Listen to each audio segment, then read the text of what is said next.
નમસ્કાર વિદ્યાર્થી મિત્રો, આપણે આગળના વિડીયોમાં આ મેન્ડેલિફનું આવર્ત કોષ્ટક જોયું. એ મેન્ડેલિફના આવર્ત કોષ્ટકમાં જે ખામીઓ હતી એની જે મર્યાદા આપણે કહી શકાય એ હતી, એનું નિવારણ અહીં આધુનિક આવર્ત કોષ્ટકમાં થાય છે.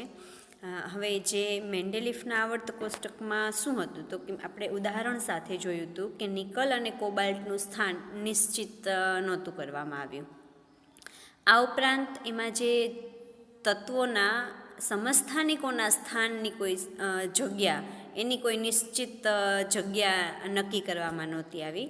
આ ઉપરાંત હાઇડ્રોજન અને એનું સ્થાન, એના માટેના જે પ્રશ્નો હતા એ બધા પ્રશ્નોનું નિવારણ અહીં આધુનિક આવર્ત કોષ્ટકમાં થાય છે.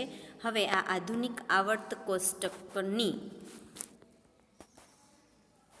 1913માં હેનરી મોસેલે પરમાણ્વીય દળની તુલનામાં તેનો પરમાણ્વીય ક્રમાંક વધુ આધારભૂત છે એવું નક્કી કરી અને એને જે આવર્ત કોષ્ટકની રચના કરી એ પરમાણ્વીય ક્રમાંકને આધારે આખી આવર્ત કોષ્ટકની રચના કરી.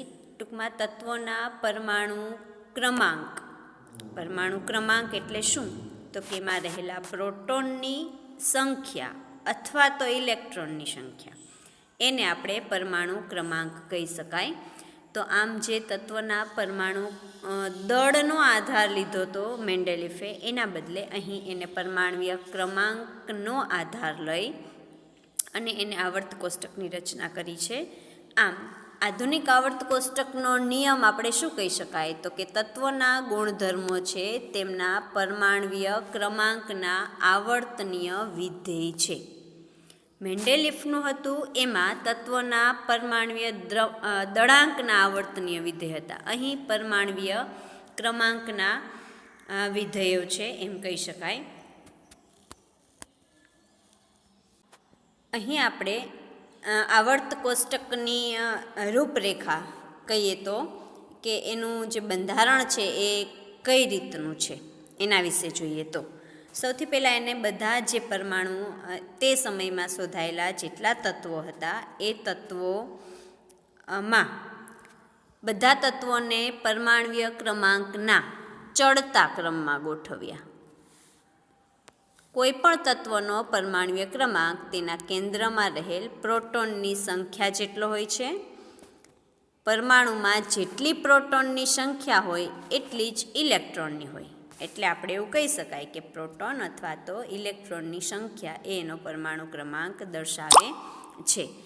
એટલા માટે પરમાણ્વીય ક્રમાંકને ચડતા ક્રમમાં ગોઠવ્યા. હવે આધુનિક આવર્ત કોષ્ટકમાં જે તત્વના પરમાણુઓની સૌથી બહારની કક્ષામાં ઇલેક્ટ્રોન રચના સમાન જોવા મળી એને આધારે તેમને આવર્ત કોષ્ટકમાં ઊભા સ્તંભો ગોઠવવામાં આવ્યા અને જે સમૂહ અથવા તો કુટુંબ તરીકે ઓળખાવા લાગ્યા. ઊભા સ્તંભ જેની બહારની કક્ષામાં ઇલેક્ટ્રોનની સંખ્યા સરખી હોય એ બધાને એક જ સમૂહમાં મૂક્યા. આમ આવર્ત કોષ્ટકમાં તત્વોના ઊભા સ્તંભને શું કહી શકાય? સમૂહ. અને એ જ રીતે આવર્ત કોષ્ટકમાં તત્વોની આડી હરોળ છે એને આપણે આવર્ત કહી શકાય. અને આધુનિક આવર્ત કોષ્ટકમાં કુલ 7 આવર્ત અને 18 સમૂહ આવેલા છે.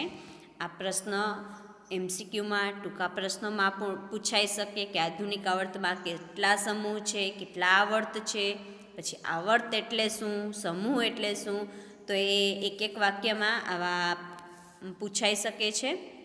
પછી એનો નિયમ પણ પૂછાઈ શકે કે આધુનિક આવર્ત કોષ્ટકનો નિયમ શું તો કે તત્વના ગુણધર્મ તેમના પરમાણ્વીય ક્રમાંકના આવર્તનીય વિધેય છે. આવું આપણે ટૂંકું પણ સાથે કરતું જવાનું અને મોટા પ્રશ્નમાં પૂછાય તો એ રીતે પણ આપણને આવડે. હવે અહીં આપણે જે આવર્ત કોષ્ટક જોશું એમાં એક સંયોજકતા શબ્દ આવે છે, એના વિશે આપણે જોઈએ તો કે કોઈ એક તત્વની અન્ય તત્વ સાથે સંયોજાવાની સાપેક્ષ ક્ષમતાને સંયોજકતા કહે છે. આપણે ધોરણ 9માં પણ ભણી ગયા છીએ, જે સહસંયોજક બંધ અને આયનીય બંધ, એમાં આપણે જોયું હતું. એનું એક અહીં ઉદાહરણ આપેલ છે કે સોડિયમ અને ક્લોરિન તત્વની જે સંયોજકતા, એની જોડાવાની ક્ષમતા છે, એની સંયોજકતા આપણે કહી શકાય. હું સમજાવું તમને. જો અહીં સોડિયમ અને ક્લોરિન એ બંને તત્વો છે. હવે સોડિયમ છે એની બાહ્યતમ કક્ષામાં 1 ઇલેક્ટ્રોન છે, જ્યારે ક્લોરિન છે એની બાહ્યતમ કક્ષામાં 7 ઇલેક્ટ્રોન છે. 1 2 3 4 5 આ 6 અને આ 7 ઇલેક્ટ્રોન છે, જ્યારે સોડિયમમાં કેટલા છે? 1. એટલે બાહ્યતમ કક્ષામાં આ સોડિયમનો 1 ઇલેક્ટ્રોન છે એ ખરેખર હોવા જોઈએ કેટલા? અહીંયા 8. તો 1 અહીંયા ગોઠવાઈ જશે, એટલે એની બાહ્યતમ કક્ષા પૂર્ણ થઈ જશે. અને એ એકબીજા સાથે જે જોડાવાની ક્ષમતા, જે એક ઇલેક્ટ્રોન છે એ જોડાય છે, અને એને આપણે સંયોજકતા કહી શકાય. એટલે સોડિયમની ઇલેક્ટ્રોન એ 1 ઇલેક્ટ્રોન આપે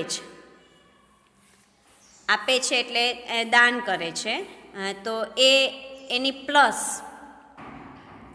1 સંયોજકતા થઈ. જ્યારે ક્લોરિન છે એ 1 ઇલેક્ટ્રોન સ્વીકારે છે, એટલા માટે ક્લોરિનની સંયોજકતા -1.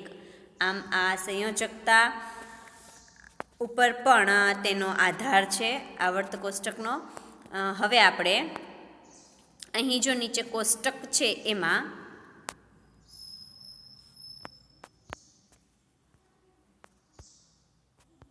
બધા તત્વોની સંયોજકતા, એનો પરમાણુ ક્રમાંક એ આપેલ છે કે હાઇડ્રોજન છે તો હાઇડ્રોજનની સંજ્ઞા H છે, એનો પરમાણુય ક્રમાંક 1 છે, અને એમાં પ્રોટોનની સંખ્યા પણ 1 છે, ન્યુટ્રોનની સંખ્યા નથી. ઇલેક્ટ્રોનની સંખ્યા પણ 1 છે. હવે ઇલેક્ટ્રોનની વહેંચણી જો આપણે એને ઓલી કક્ષામાં ગોઠવીએ તો એની પહેલી કક્ષામાં કેટલા ઇલેક્ટ્રોન હોય? 1. એટલે એની સંયોજકતા કેટલી થાય? 1. એ રીતે આપણે કરીએ તો જેની બાહ્યતમ કક્ષામાં સામાન્ય રીતે 1 2 હોય તો એની પહેલી જ કક્ષામાં 2 ઇલેક્ટ્રોન છે. જો એટલે એની સંયોજકતા 0. હવે એને એક ઇલેક્ટ્રોન સ્વીકારવાની કે જરૂર જ નથી કે આપવાની, એટલા માટે એની સંયોજકતા 0. ટૂંકમાં બાહ્યતમ કક્ષામાં જે ઇલેક્ટ્રોન રહેલા છે એ ઇલેક્ટ્રોન જો એ કક્ષા પ્રમાણે પૂરતા ન હોય તો એ પૂરા કરવા માટે પ્રયત્ન કરશે જે તે તત્વ. તો બાહ્યતમ કક્ષામાં 1 2 કે 3 હોય કે 4, ત્યારે એની સંયોજકતા 1 2 3 અને 4 જ થશે. પરંતુ જો બાહ્યતમ કક્ષામાં 5 6 અને 7 ઇલેક્ટ્રોન હશે તો 5 બાહ્યતમ કક્ષામાં છે તો એને 8 પૂરા કરવા માટે કેટલાની જરૂર છે? 3. તો એની સંયોજકતા કેટલી થાય? 3. 6 હોય તો એને કેટલાની જરૂર છે? 2. 6 ને 2 8, એટલે બાહ્યતમ કક્ષામાં 8 પૂરા થઈ જાય એટલે 2 જોઈએ. અહીં 7 છે તો એને 1 ઇલેક્ટ્રોન જોઈએ, જે આપણે અહીંયા ક્લોરિનમાં જોયું એ પ્રમાણે. તો એને 1 જ પણ માઇનસ થશે, એની સંયોજકતા 1 થાય. હવે 8 છે તો એને કંઈ આવશ્યકતા જ નથી, એટલે એની સંયોજકતા કેટલી થાય? 0. આમ એની બાહ્યતમ કક્ષામાં રહેલા ઇલેક્ટ્રોન છે એ ઇલેક્ટ્રોનના આધારે એની સંયોજકતા નક્કી થાય છે. અહીં જે દર્શાવેલ છે એ આધુનિક આવર્ત કોષ્ટક આપેલું છે.